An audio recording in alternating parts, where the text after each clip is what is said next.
Welcome to the Cowboy Entrepreneur Show, created and hosted by Scott Knudsen, to explore the crossroads of horses and business. Now here's your host, Scott Knudsen.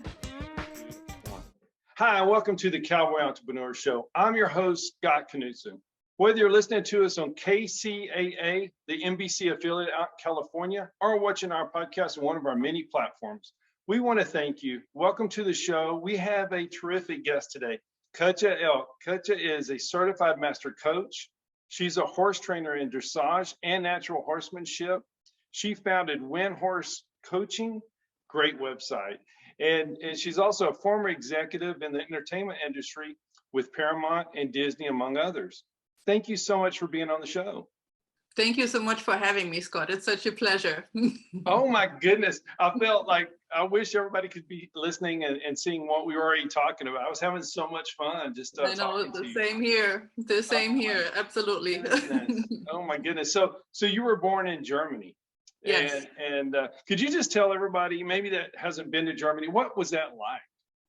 Cold. Oh my. There no, you go. I mean, I grew up in the northern part of Germany, where the Baltic Sea is on one side and the North Sea is on the other side, and it's a flat country, and about an hour away from the Danish border. And I grew up in a small little village that probably nobody ever heard of, Heikendorf.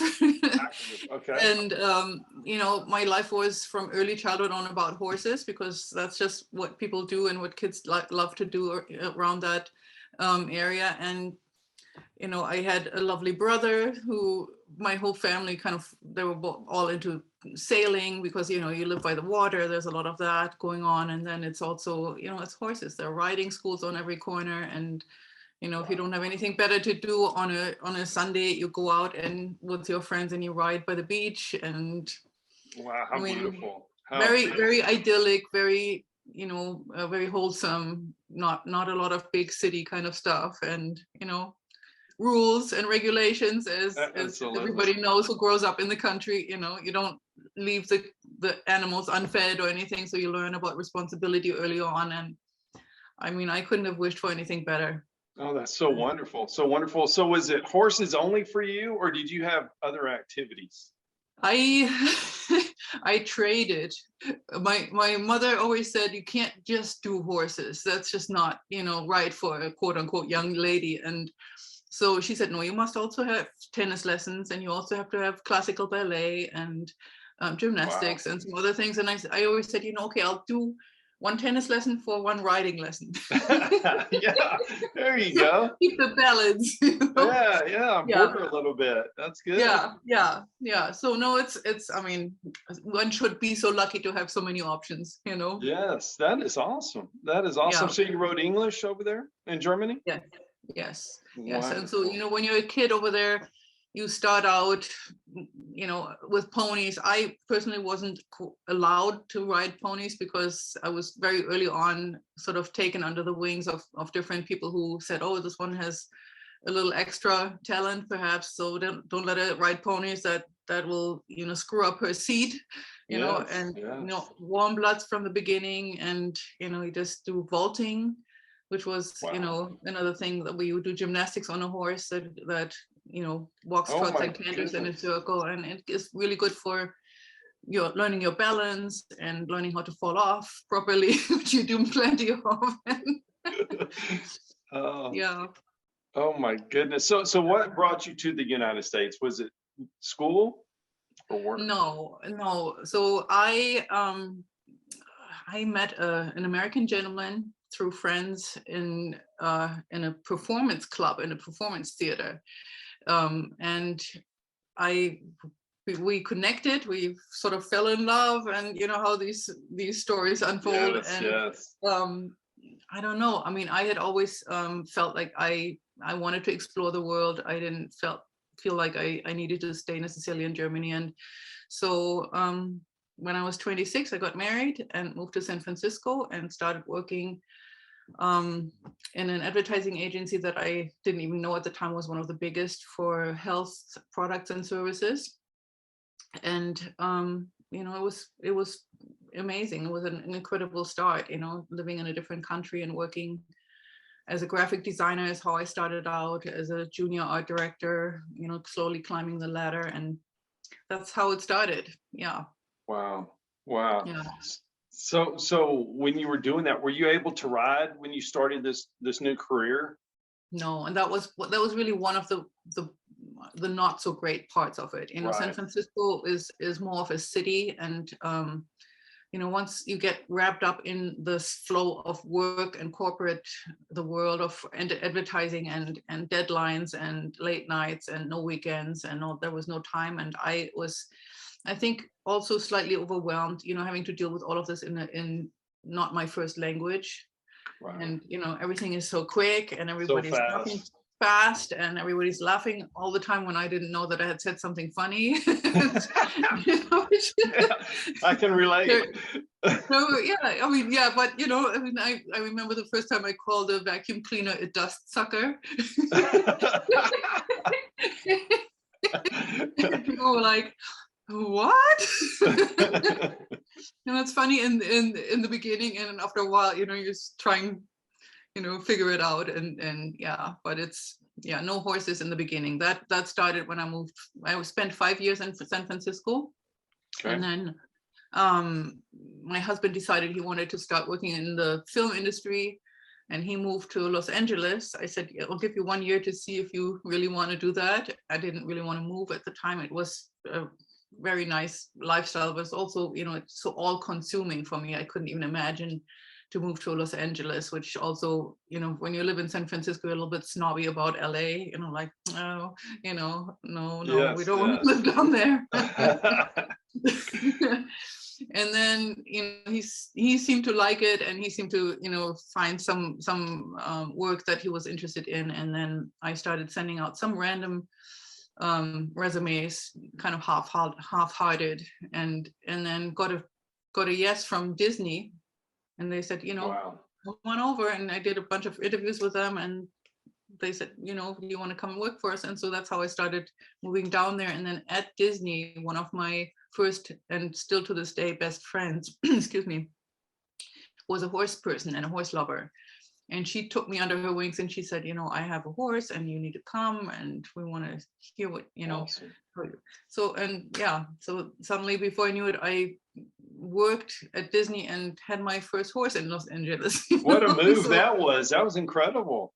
Yeah. That was really a interesting thing to juggle, I have to say, especially thinking about the really intense work days and nights that were just ongoing. If you work in anywhere near advertising or entertainment, it's always, there's no 5 o'clock or 6 o'clock when you think you might go home. Everybody looks at the entertainment industry, especially at a high level like you were, and they think that's a job for me. I want to do it, but it's not always what you think, is it? No, it isn't. That was a quick no.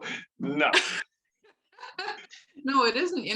On two levels, I want to say. On the one level, it's sort of, I remember getting up at 4:30 or 5 o'clock in the morning just to go and drive from West Hollywood, where I lived, to Glendale, where my horse was, ride, shower, dress up completely in my outfit and makeup and everything, and then drive to Brentwood. By the time I worked for Paramount, that was a little bit later. And, work all day, come home like 10, 11 o'clock at night or something. And then, wow. Next day you do it all over. And so that was something that, you can do for a certain amount of time. And then it does take a toll, and it did with me too, Right. But the other side of it was, it's either that or you don't ride, Right. Like everybody else was working like crazy. And I thought, if I work this hard, I want to have something that I can do that I enjoy, really, that makes up for that, or that's worth it to work. Well, I love that, to find time for your passion, especially for a horse, and horse lovers will find time to ride. That's for sure. Yeah, totally. But you were extra challenged with the traffic and driving that far, and you're putting 17, 18-hour days in. Yeah, easily. But I mean, it's if you're to me, it's like, if there's a passion there, you do it. It doesn't really matter. And I never thought that was that bad at the time until it was too much at some point, but it was always worth it to me. Oh my goodness. So what were you riding when you were doing that?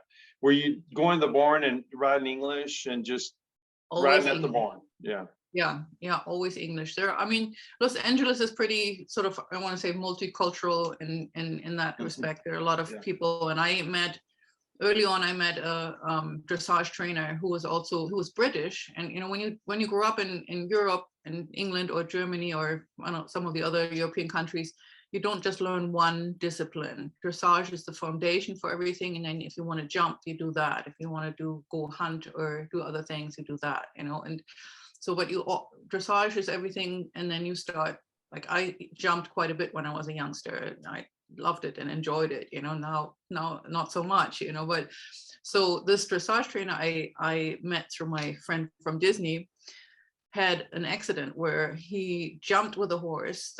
They both fell. The horse rolled on top of him, and while the horse was getting up, it stepped with his hind leg on his spine. Right. And basically, that was not good for him. Yeah, that was terrible. And so he was out of commission for a while, and then he said, "Oh my God, I'm going to lose my business. I'm a one-person operation here in this barn in LA. Can you help me with some of the horses?" And so I kind of got a little bit of a whiff of what that would be like. It was awesome, but it was way too much. Now I had no sleep hardly at all during that time. That was just not a long-term thing, but it made me feel so alive and lit up again. Just to do more with horses, whereas, the entertainment business had thrilling and interesting parts and sides to it. You get to meet a lot of big names, and, you think, oh, wow, that's pretty cool in the beginning. And then you think, oh, wow, what's really behind it? What is this all about? And what it comes down to, it's about, air times and ratings, TV ratings, and how much more, valuable can a time slot become, so that the commercial can be sold for more money. So it's really, ultimately, it's the dollar signs again, Yes. And sort of like for somebody who's, a creative person and a horse person and an animal person, it just is not, it can't be all, and certainly can't be long-term everything, so yeah, so the horses always saved me through some of the darker times also, I mean, yeah. I love that. I love that so much, how the horse saves us, and that's such a good story. Yes. They do. Yeah. So did you find yourself, when you pulled up at work, whether Paramount, Disney, wherever, you're thinking about your horse? And then when you're riding your horse, you're thinking about your horse, Isn't that funny? Yep. Yeah, I mean, you always do. I mean, to me, it's like it's a sacred space when I enter a barn, even to this day, and that's how I was raised too. The moment you get out of your car and you go and step onto a horse soil, so to speak, you're with the horse, and that has been part of my sort of upbringing too. You honor the horse with your presence. The horse honors your me as a person, as a mere human mortal. Beautiful. Beautiful. Yeah, but to be in the presence of these magnificent creatures that have influenced the human race for like centuries, where would we be without the horse as a species? I mean, we would still be, I don't know, rolling down rocks up and down the hillside without wheels and without anything to pull it, or I mean, it's just, to me, I always look at that and I'm thinking, oh my God, and you guys, the horses have been on this earth for over 50 million years, right? That as a species. Right. We humans, barely 5 million. So, right. So when you think about that, and I'm thinking, so, okay, and who is trying to tell whom what to do? Absolutely. Right. So there's this, that never leaves me. I always feel like in the horse world, or in the moment when I'm with a horse, I'm in awe of them, number one. And then, then I want to know, who is this horse today? And how can I show up so that we both can have something that's meaningful together, And that's so cool, That's so cool when you put the numbers to it, it's really humbling for sure. Yeah. Scott will be right back with more. Hi, I'm Scott Knutson, host of the Cowboy Entrepreneur Show. Today, we're going to talk about something I'm really passionate about. Those that know me know I love my coffee. Those that don't, now you know I do. And we've been working on this for several months, and we wanted to get it just right. And we don't put our name on anything unless we feel 100% certain it's the best product we can get. And we've done it. I really believe we've done it. We've created a coffee line, 13 great flavors. I'm going to show you 3 of them. We have K-Cups in all 13 flavors. Here's a Jamaican Me Crazy. It's just a really great coffee. Everyone has great logos. It has a brand, the same brand that's on our horses, our trailers. You know that brand means something, and we wouldn't put it on here if it wasn't good coffee. We have whole bean. This is a great Honduran blend, and it's a whole bean coffee. We have whole bean in all 13 flavors. And then we have a ground coffee. This is a really great one. My wife and I really like this a lot, loved it. So we named it after our daughter, Hades Glen. Everyone has the packaging and the logo of the show, our brand, and I hope you like it. I really believe you will. And we're going to have more flavors coming out soon. We're going to have the pumpkin spices, and then we're going to go to peppermint after that. And please send us your suggestions as well. You can find it at cowboyentrepreneur.shop. Think coffee shop. cowboyentrepreneur.shop. Thank you so much.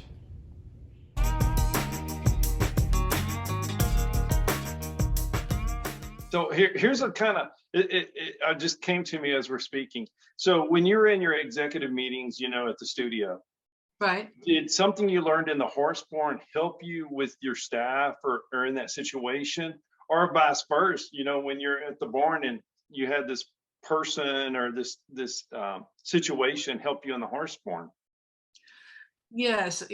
I mean, there are always parallels, you know, because you have, I think, personalities are very similar. You know, there are the introverts, they're the more artistic types that are really efficient doing their thing in their own little studio, or, you know, like when you work with camera people or photographers or anybody who's part of these creative processes in entertainment. And then on the higher, like CEOs level, kind of, you know, you have these sometimes quite overblown egos that, you know, again, they're personality types. And in some ways, I always felt like, you know, you learn from each other. There are horses that have big personalities. I'm not saying they have big egos. I'm not sure that there is that much of a, you know, rationalizing mind in a horse's brain, you know, but yes. But I mean, I always thought, you know, yeah, this horse is a big personality. And you find the energy that you have to bring to the table to match that, to be able to have a reasonable conversation, so that you're not being plowed over. Right. Yeah, absolutely. Or intimidated or never heard, you know. So I had to definitely learn how to speak up. And I always felt like, okay, so I know I can stand my ground, because I've worked with lots of horses over the course of my lifetime, even from early times on. Sometimes not the easiest, sometimes way bigger and stronger and louder than I was, you know. And by nature, I'm much more of a quieter person. I'd rather wait and see what everybody else has to say, and then maybe I'll pipe up at the end and make a point that I think hasn't been made yet, you know. But so in terms of energy and group dynamics too, you know, sometimes when the tempers fly high and people are screaming, or, you know, I mean, in those days it was mostly male dominated, upper level creative executive sort of playroom, those meetings that I went into, you know. And sometimes the jokes were salty, and, you know, and you kind of had to kind of hold it together. And I'm thinking, okay, that's okay. I don't need to, you know, take that on, you know. And it's the same thing with horses in many ways, you know. Sometimes a horse is getting spirited and thinks that he or she has to express something that's not very comfortable for the rider. Yeah. And then you have to decide, you know, what am I going to do with that? Am I going to take that personally, or am I going to say, oh, okay, interesting. Now you've said that, and I'm still not impressed. I love that.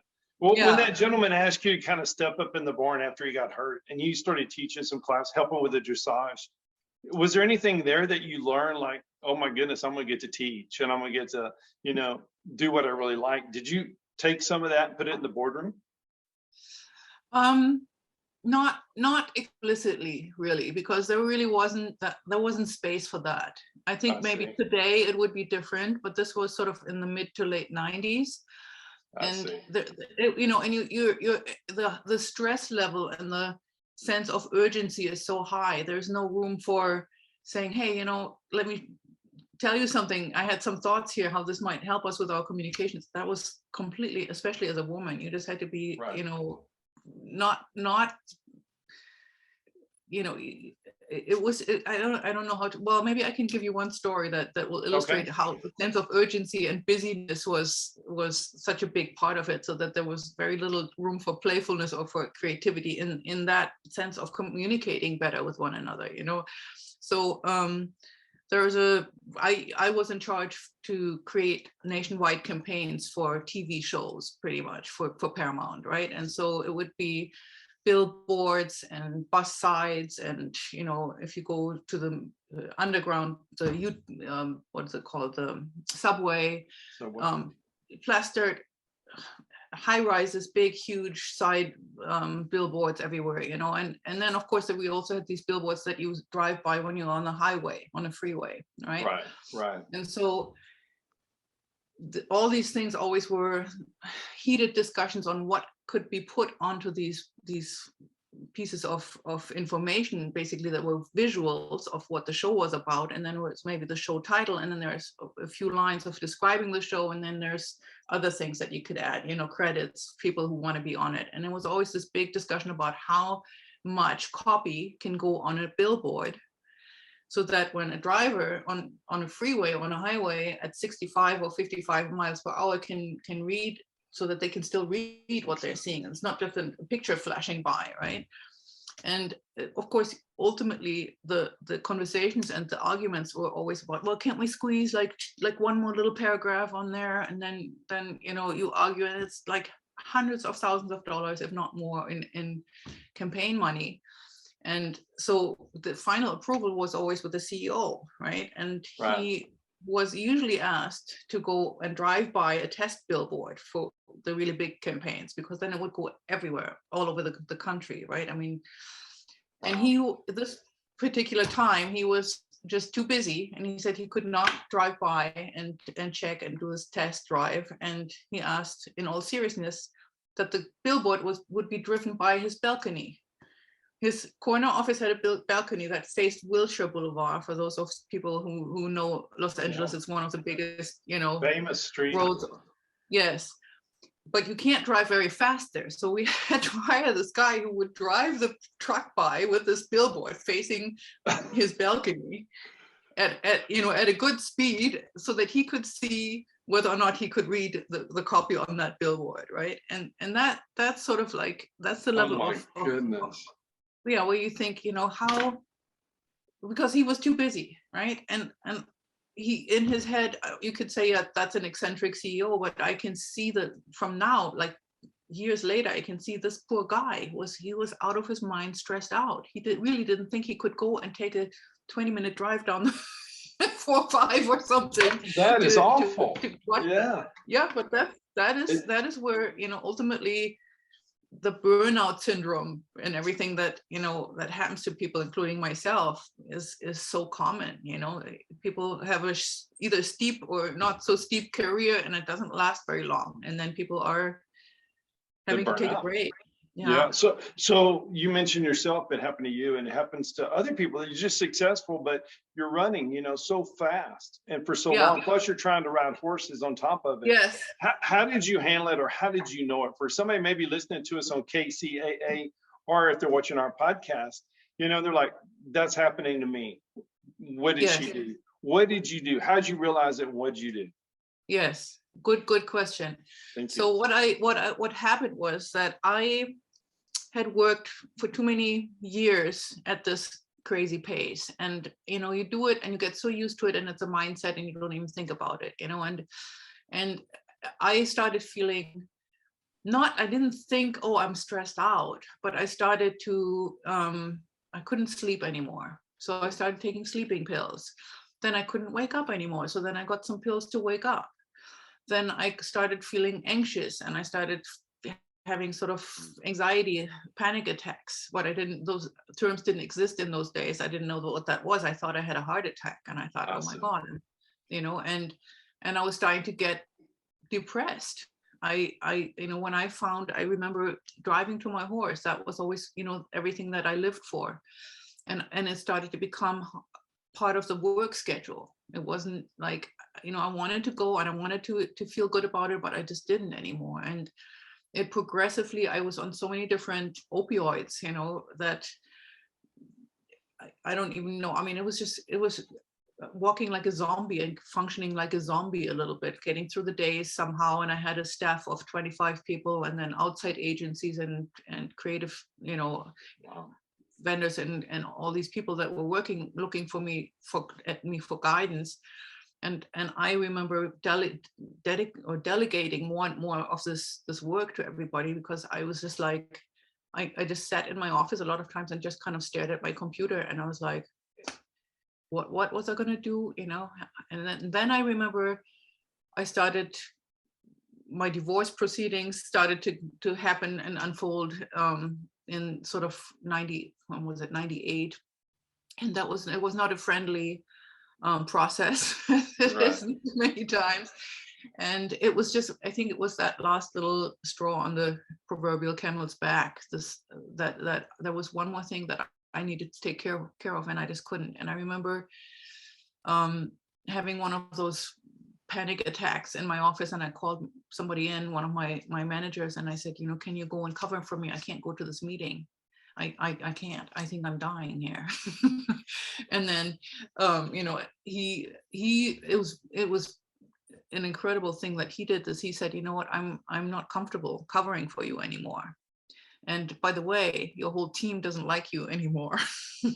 Oh you've become a drill sergeant. You're, dishing out orders left and right. And you used to be, this great person that we all love to work with and work for, and not so much anymore. And what's going on? And so I kind of broke down, and I told him about the divorce, and I said, I said, I don't know how else to function anymore. I feel like I'm sleepwalking half the time and just kind of trying to stick to the program and becoming this little soldier, robot-like creature. And I said, I don't know how I'm going to get out of this. And then I started to feel these pains in my body, these aches and pains, and started to go through numerous doctors and specialist appointments, and nobody could figure out what it was, and I couldn't eat anymore. So that was the next part. I started like losing weight, serious weight, and at some point I was just so that I was so broken inside and outside, physically and mentally, that I remember very much, I just one day stood up from my desk and went over to my boss's office that was just around the corner, and I said, I cannot do this anymore. I need to go home, and I don't think I'm coming back. Oh my goodness.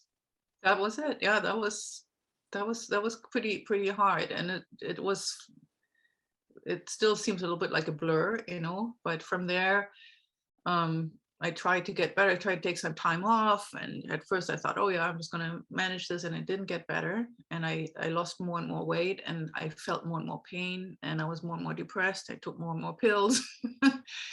And I had, I remember I still tried at some point, I still tried to help people who used to work for me from home. Right. And I would be in my kitchen and work on my computer and still send them emails and pointers, and I wasn't even at the job anymore. But I could not. I was so like, my brain was sort of in this can't let go kind of holding on. Couldn't get away from it. I couldn't get away from it, and so one day there were people working on the roof, and I was typing some email, some stuff that I thought nobody could live without. Just crazy. Understand. And something happened, and I turn around, and I still remember this moment where I got up from my chair, and suddenly the guy crashes with his ladder through the skylight. My whole desk filled with rubble, and a giant glass spike was stuck in my desk chair where I had just sat like a few seconds before. Oh my goodness. Right. So it was I looked at it, I was like, and then this poor guy who was stuck in the spiky, horrible hole that he had made they had put a tarp over the top of the skylight, and they didn't realize that there was a glass underneath. And so he crashed through, and he was bleeding, and I was shaking, and everybody it was just a horrible situation. I called 911, get the ambulance for the poor guy. Thank God nothing had happened to me, but I was so shook up. And so when everything was sort of semi cleaned up, I forget about the computer. You couldn't even find it. It was literally rubble on like a big pile of rubble right on my desk. Oh my gosh. Right? So I called my therapist, which is in those days, it was like you call your hairdresser. Yes. I called my therapist. Speed dial. Yes, exactly. Number one. Yeah. I call her and I tell her about this, and I'm sort of, oh my God, and can you believe this happened? And I was fairly sort of, flustered and Sure. shook up by the whole thing. And this woman, such a wise woman, she very dryly said to me, "You just don't get it, do you?" And I said, "What? What do you mean?" She's like, "How many more signs do you need? Don't you understand? Somebody's telling you something, some higher up, Yep. Bigger power, the creator, God, whatever you want to call it, the universe. Somebody's telling you, and you're just not listening. And this is probably one of the last signs," she said. You're very close to not, maybe next time making it." And it was a wake up call. It's so surreal that he covered up your work where you couldn't work. Exactly. He's like, if you won't stop, I'm going to stop you. Yeah. And you can't do it anymore. Yeah. What a sign. Yeah. Oh my goodness. Yeah. Thank you for listening to the Cowboy Entrepreneur Show. Scott will be right back with more. For more information on Scott Knudsen, the Cowboy Entrepreneur, visit us online at cowboyentrepreneur.com. Hi, I'm Scott Knudsen, host of the Cowboy Entrepreneur Show, heard on KCAA, Wednesdays, 6 p.m. Pacific. I'd like to talk to you about something I'm very passionate about. Those that know me know I love my coffee. In the morning, afternoon, and even late in the evening, I enjoy a good cup of coffee almost any time of the day. Now, my team at the Cowboy Entrepreneur Show has been working for several months on creating and introducing our own brand of coffee. We wanted to make sure that we got it just right. We don't want to put our name on anything unless we're 100% certain that it's the best product available, and we've finally done it.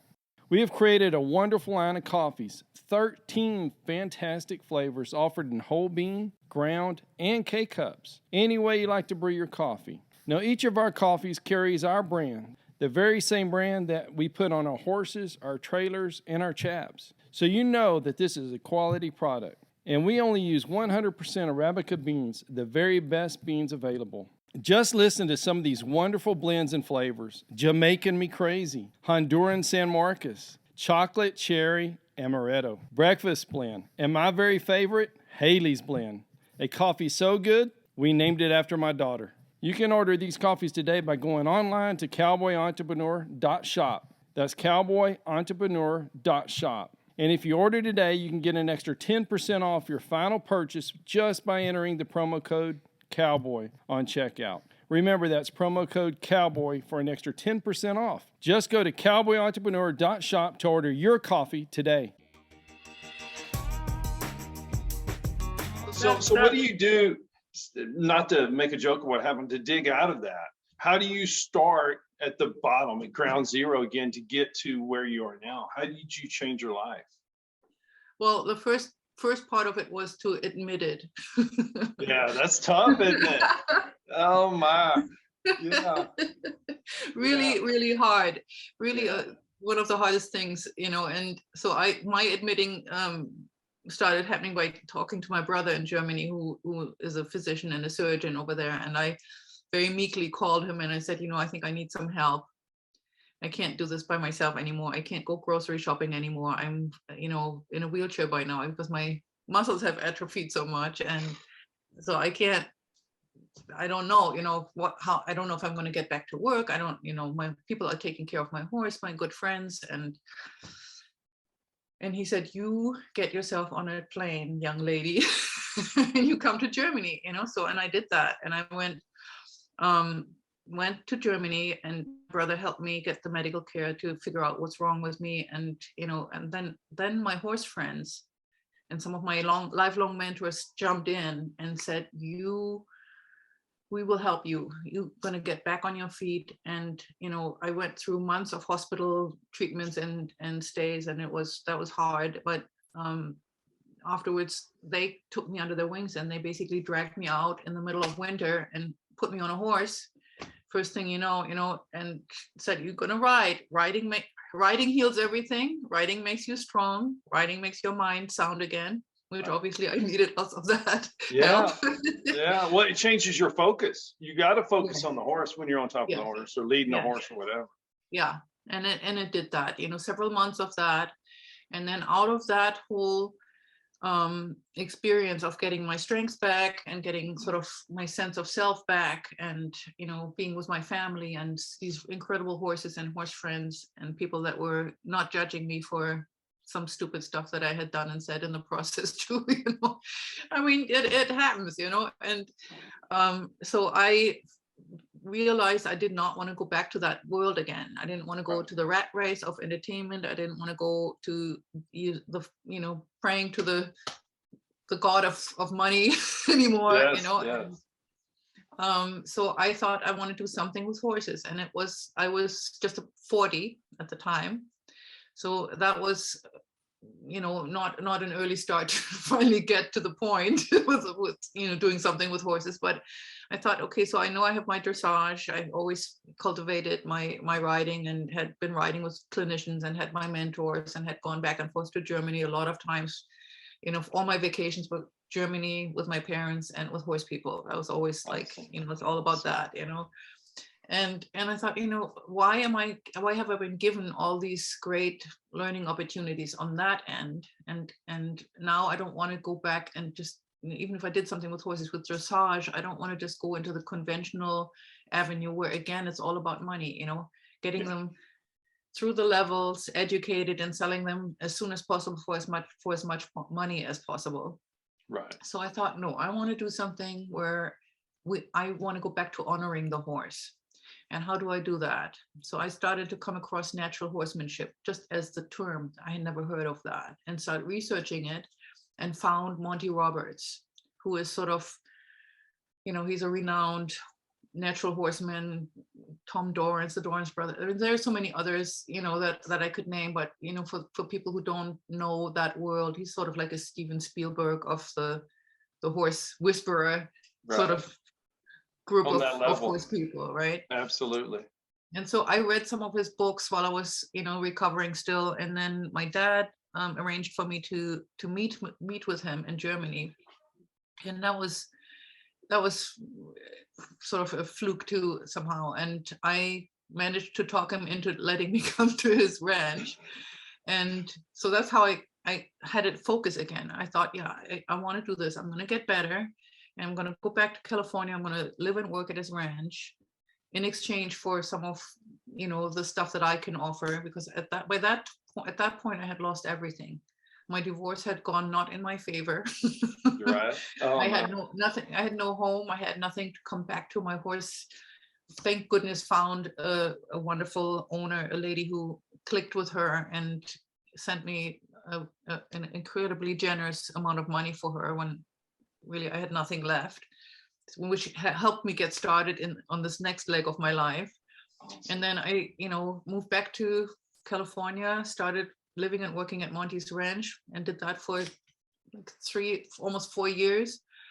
And that was the beginning of, something new, something with horses. Wow. And, you just kept going forward and forward and forward, Yeah. It's amazing how everything just kind of lays out for you to get there. Yeah, my brother always said it takes a vision, but it also takes a good amount of stubborn mindset. I love that. That's absolutely right. Yes, absolutely. So when you get to Monty Roberts Ranch and you meet everybody and you see the animals, they're such a cool place. Yes. What do you do? I mean, so you meet him or what happens? Yeah. So how it started out, he wasn't there when I first got there because he was touring. He spent, I think, about 80% of his time, I don't know about now, but at the time, away from home touring.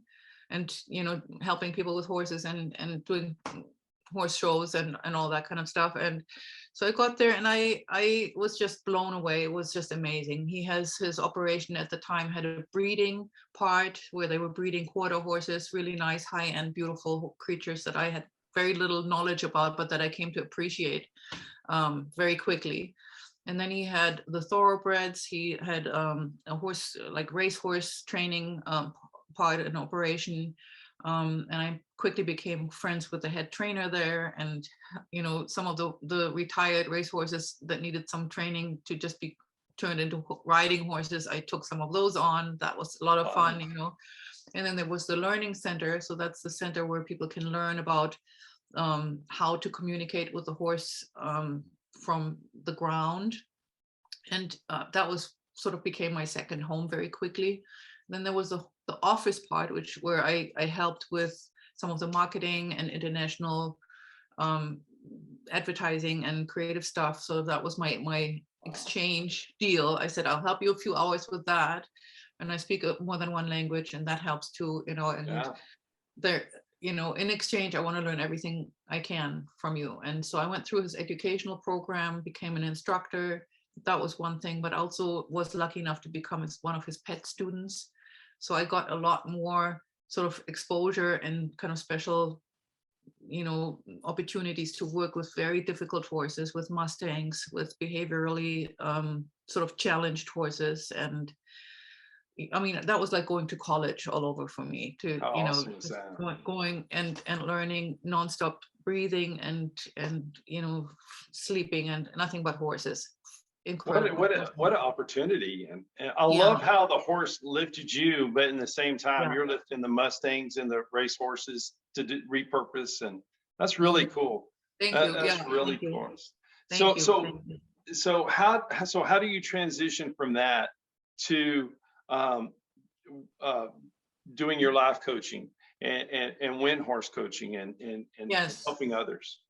Yes, good question. So after I felt like I had sort of learned what I came to learn with Monty, and I started thinking I want to now bring the dressage part back into the mix. And so I felt that I needed to be on my own for a while. It's hard to do both at an operation like his that's very specialized.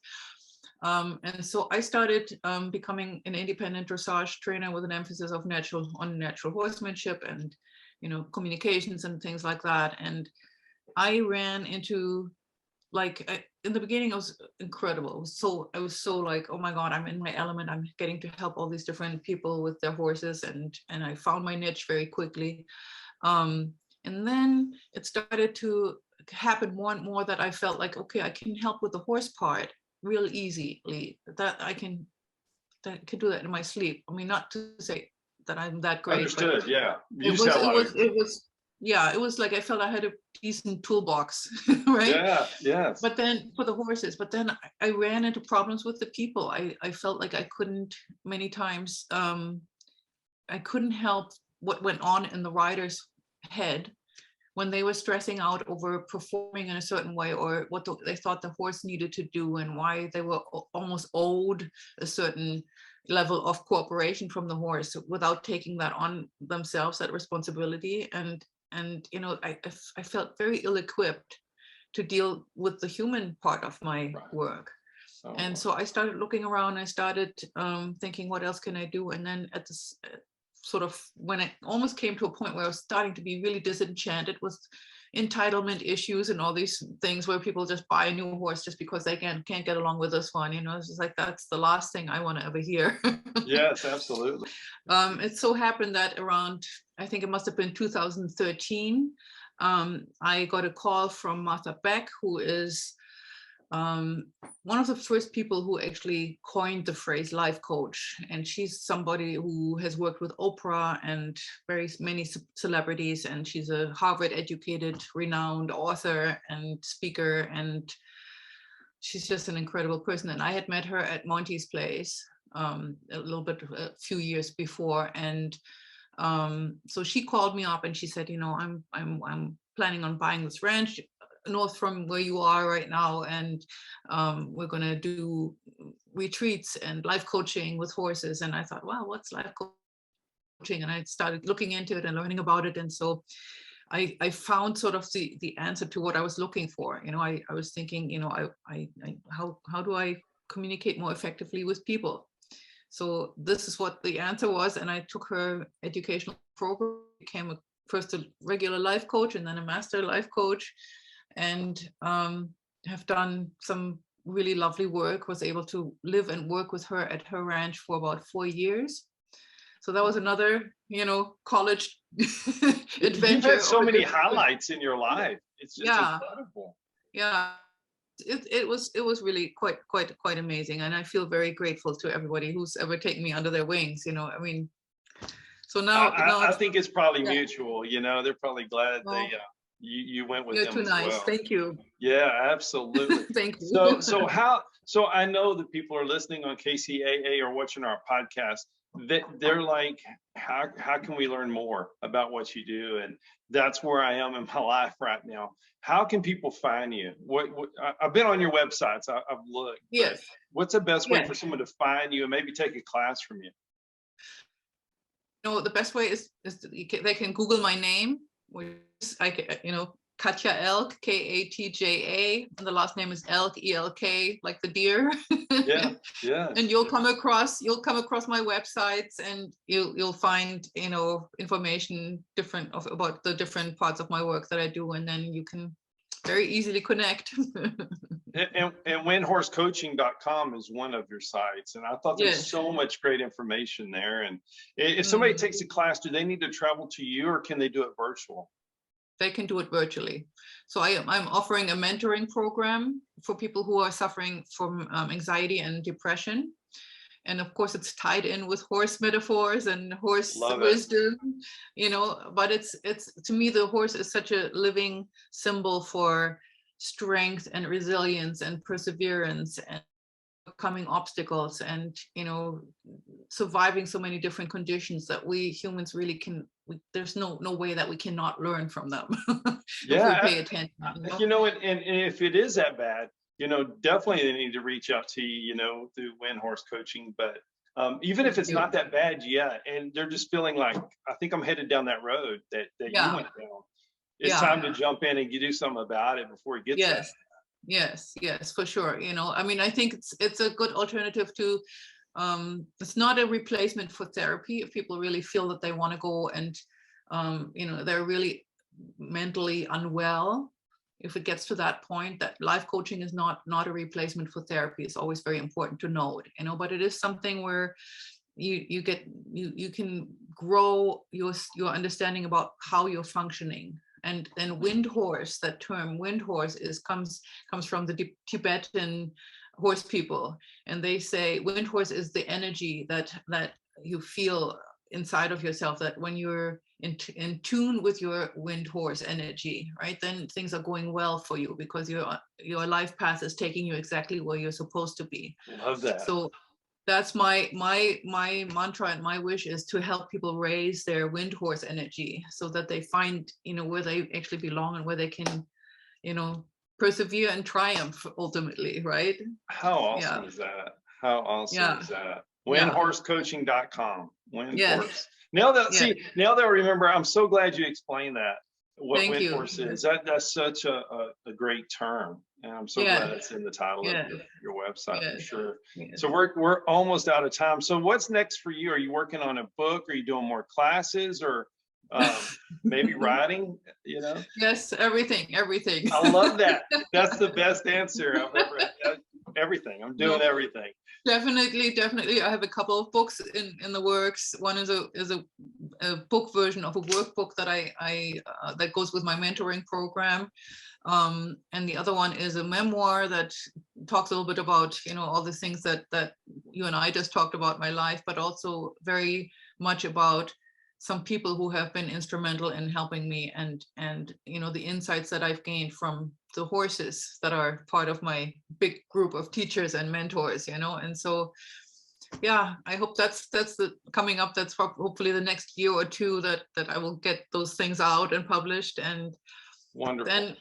just continue the good work with people and horses as much as I can, and be grateful every day to be able to live this life. I love it. Windhorsecoaching.com.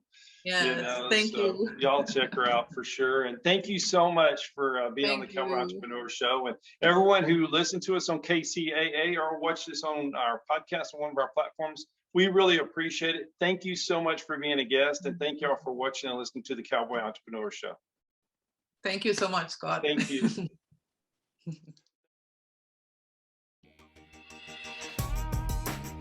Thank you to all the great sponsors of the Cowboy Entrepreneur Show. If you or your business is interested in being a sponsor of the Cowboy Entrepreneur Show, please call our office at 830-992-1786 or visit our website, cowboyentrepreneur.com.